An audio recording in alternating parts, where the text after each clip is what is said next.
Hey there, we're Talia and Ophira Edut, identical twins and astrologers. Welcome to AstroTwins Radio, where we bring the stars down to Earth. It's Valentine's week, and nothing else matters. Just kidding. But it's the week of love, the first full week of the year of the dragon, and we are here to make sure that Cupid's arrow hits you in the right place. Don't let the arrow hit you where the zodiac split you. So this week, we've got the love planets stirring up some intensity. Mars, which is the planet of passion, lust, intrigue, and assertiveness, is leaving Capricorn, where it's been for the last few weeks. That's January 4th, in fact. January 4th. It was a good run. I got so much done. I can't even. Mars loves Capricorn. It's exalted there. It's happiest place. But in Aquarius, it's still going to be fun. So if you've been doing, and thinking about your bottom line and stressing about it, well, Mars in Aquarius, which is a sign of groups and teams and innovation and originality, is coming to town. And it's going to be there until March 22nd. So what you're going to get all hyped up about is doing things with your friends, with groups. The more is the mightier when Mars is in Aquarius. So if you have the right team, I mean, I kind of think of the Five of Wands tarot card with Mars and Aquarius. Sometimes it's like a group of, guys sort of the mock fight. Yeah, some stick fighting with each other. Yeah, it can be a little playful. Actually, if you haven't started your winter fitness, it's a great time for like some team or intramural or partner sports. Actually, maybe some indoor volleyball or some pickleball, which I recently played for the first time in Puerto Rico. And I can see why that addiction is real for people. Yeah, Mars is the ruler of physical exertion, even aggression. So if you've got pent-up steam, especially teams can be frustrating during Mars and Aquarius. So rather than taking it out on each other, go take it to the pickleball courts or somewhere. Or make room for brainstorming. You might want to have a talking stick to pass around because everyone's going to have an idea, or actually, create some parameters when you're meeting. So if one person comes in with a focus of getting it done and another person comes in with this blue sky expansiveness that happens to us sometimes, get on the same page about the intention, because there's really great opportunities to have those. Wouldn't it be wouldn't it be awesome if conversations but also lose track of time and get frustrated, and if you don't set objectives and agreements in place. So really be mindful when you're in a group setting to make sure that everyone has alignment between now and March 22nd. That goes double for Valentine's Day. Well, let's talk about V-Day, unless you have anything else, Ophi, to add about Mars and Aquarius. No, I mean, Valentine's Day this year is the day that Mars and Pluto meet in Aquarius for the first time in our lives. We don't even know what's going to happen. We've never experienced this before. But to set the stage, we've got the moon in Taurus. The moon kind of sets the emotional temperature, and Taurus is very luxurious, sensual, slows us down, which can be really nice. Like, book that massage, whether it's for yourself or a couple's massage. Go higher end with the dinner, or if you cook at home, get the nicer bottle of wine if you have a drink at dinner. It is a great time for decadence. And there's a little warning label. Now, yes, not only the stubbornness and fixation from the Taurus moon about how things should go, there could be a rigidity about, if you're a romantic type who likes to plan ahead and has the perfect vision of how your Valentine's Day should go, we recommend a little flexibility, because Mars and Pluto, like we alluded to, are making their first ever conjunction in our lifetime in Aquarius. So now Mars is aggression, passion. Pluto is mystery, secrecy, cunning, strategy. So Mars puts it all out there, Pluto plays mind games. Uh, you know, there's going to be a lot of internal angst that could come up, especially if you're going out with someone maybe for the first or second time, or, you're not sure how you feel about them or they feel about you.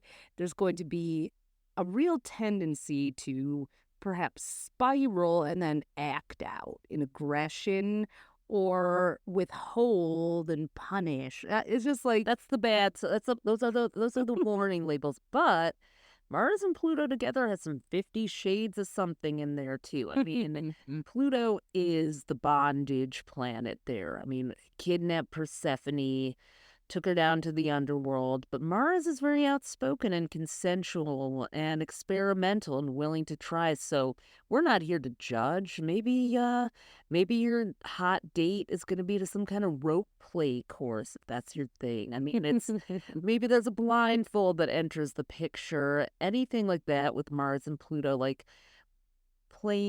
consensually playing with power dynamics this Valentine's Day could be kind of hot for some people. And who are we to judge? Enjoy yourselves. Get a little frisky and freaky if you feel safe. It is a leather and lace kind of V-Day in that way, I guess. Moon and Taurus is the lace. Mars and Pluto are the leather, and it's all black. Absolutely. Aquarius, too. Yeah, that's so true. Yeah, it's Mars and Pluto in Aquarius is quite highly experimental. It's also, shaking up what, maybe you want more than one Valentine. Maybe your Valentine's date involves, 4 people, 3. Maybe your Valentine has batteries again. It's Aquarius, so it's all good under Aquarius. I'm okay, you're okay. And, Venus is still in Capricorn, which is going to be helpful for, anyone who has like a big traditional thing. If you're planning on sending out a little, velvet ring box with a tiramisu, that is like a Venus and Capricorn move. I mean, but it might have tiny handcuffs in it instead of a ring.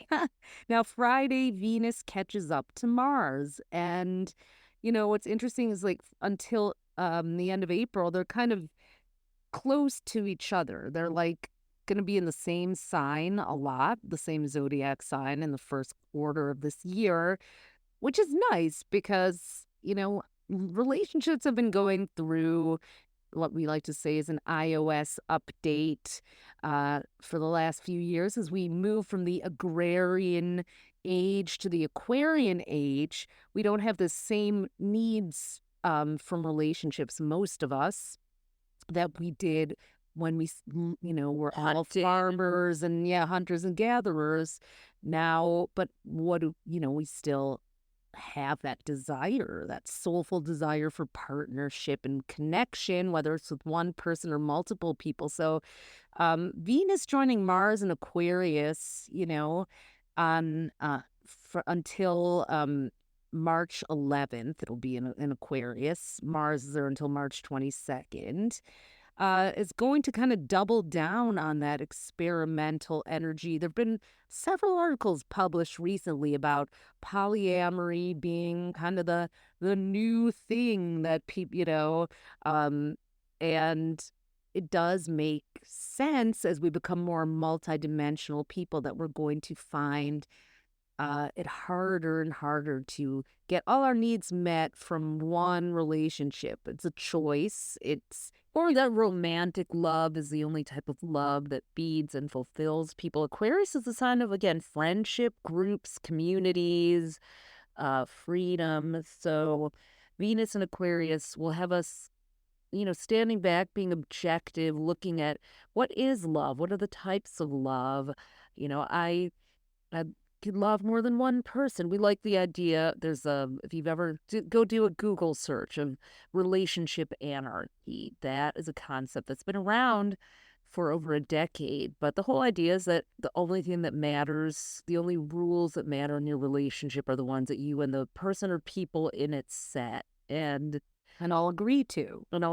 So We're not advocating for it. We're not against it. We're being Aquarian here and saying, hey, check it out and learn that there's more than just romantic love out there. Free your mind, free your heart to at least go like having one other person is not going to be the be all end all of your life. It may fulfill you greatly. It may be something that you feel is the companionship that you wanted and needed. We're twins. We know what that's like. We know how great it is. People need people.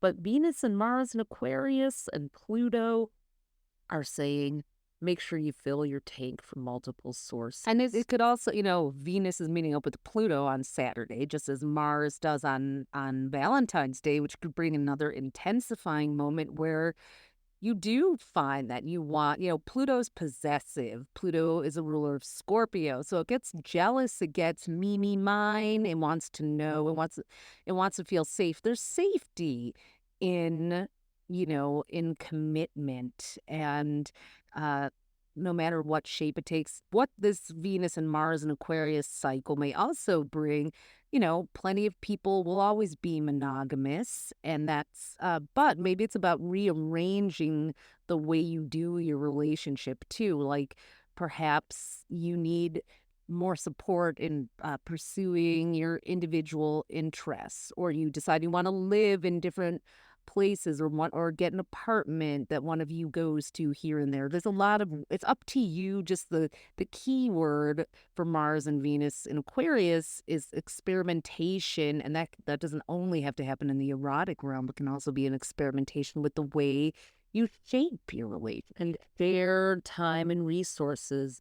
I have to say a pet peeve of mine, and maybe because I'm a Sagittarius, is when I hear someone say, I have to ask, or they won't let me. I have to, it's of course you have to check in with someone that you're accountable to, but there's this whole like ownership possession conversation. They'll be so mad at me. They won't let me go away. I'm like, that is just like nails on a chalkboard to my adult Sagittarian self. Like, what do you mean here? Now, some people, though, do have agreements where they do check in with each other. Yeah, of course. Responsibilities. That's different.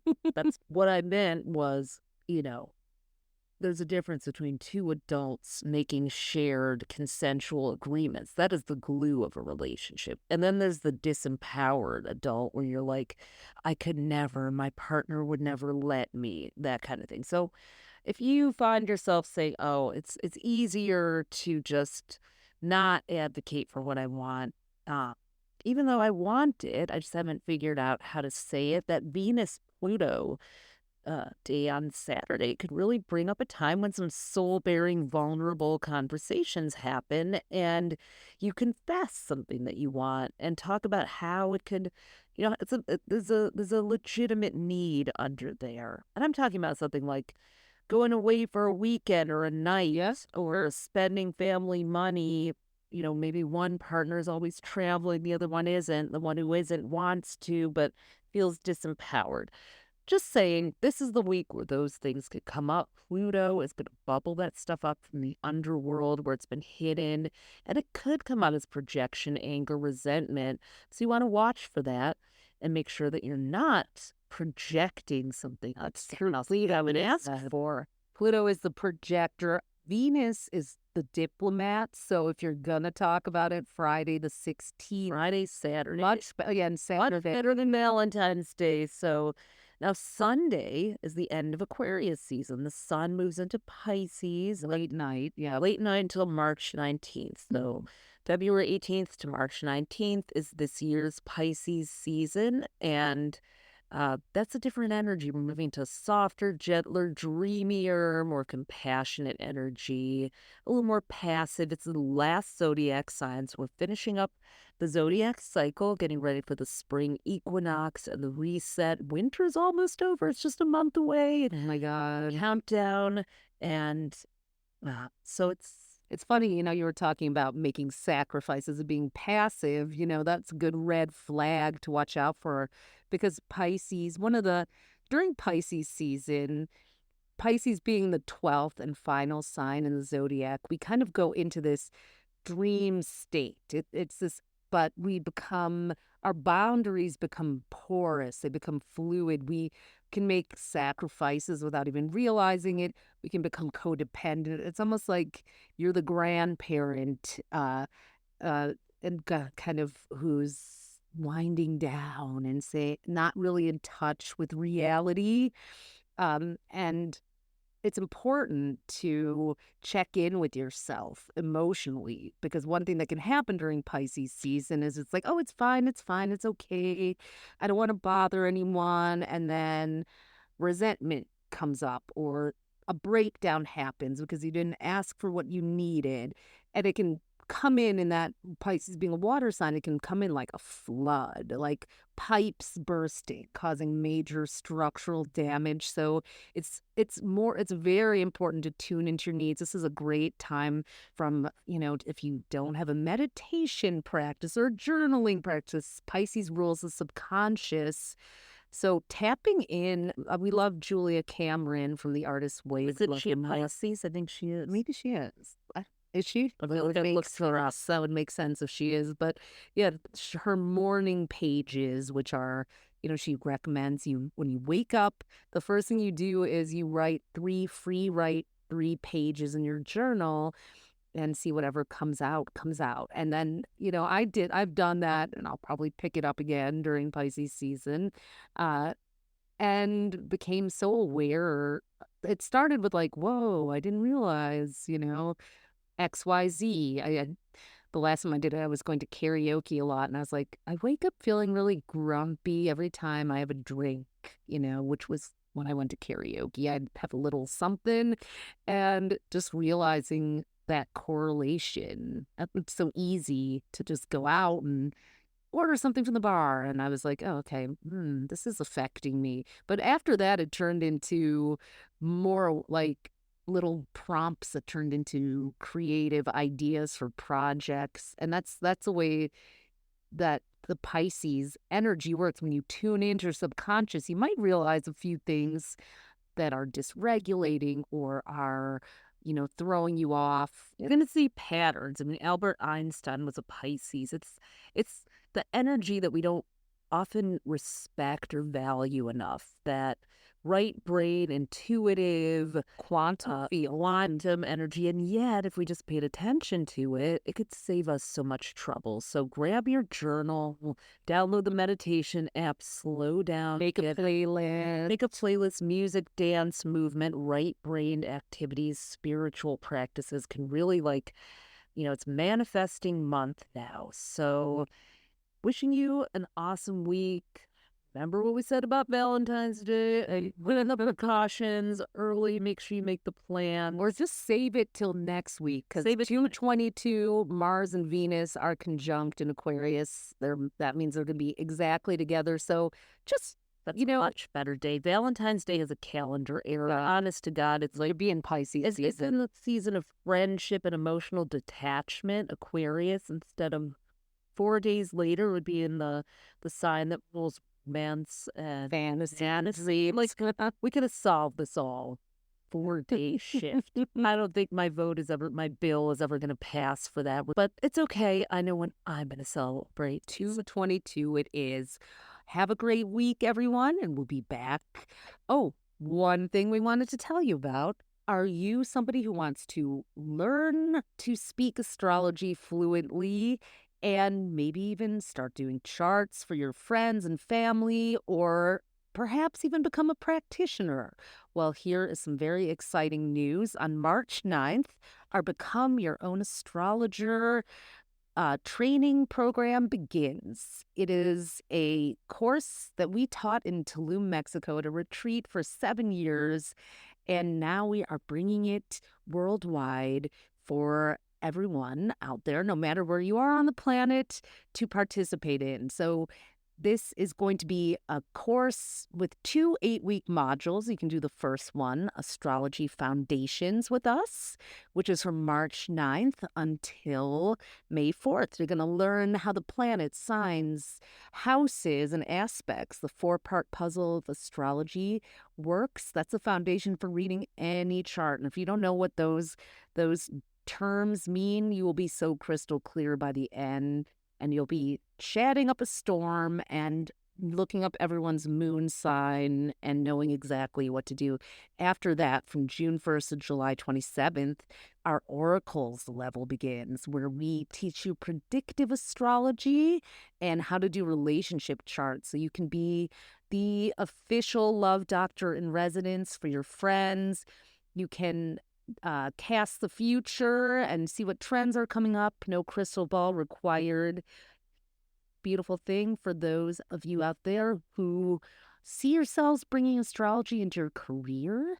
We have a practitioner's track. So for both of those 8-week segments, you'll participate in those and get our Astropreneurs training. We'll work with you directly to help you find your niche, set up your astrology business, and get you in our practitioner's posse for readings. Super exciting because, as you know, we love talking about astrology, but as much as that, and even more, we love helping people understand it. We grew up in a home where everybody spoke a different language, and interpretation became one of our fortes. And so making astrology accessible as a language is one of our deepest passions because it's a thing. It is the thing that unlocks your soul purpose, gives you your cosmic blueprint, helps you see why challenges are coming up for you, and find ways to be compassionate with yourself, the different parts of yourself, and then transform them and make them work for you. So become your own astrologer. Starts this March 9th. All tracks begin then. And so all levels, whether it's foundations, oracles, or practitioners posse that's right for you, go to astrostyle.com/BYOA. That's become your own astrologer, not bring your own astrologer, although you'll be able to do that after the course. So astrostyle.com/BYOA. We're taking applications for the practitioners posse, or you can sign up for the foundations or foundations and oracles course. You won't want to miss this. We're only doing this once this year. Begins March 9th. Hope to have you there with us. As always, thanks for listening. You can discover more of your star power at astrocell.com and be sure to follow us on social at AstroTwins. Join us next time for more cosmic fun.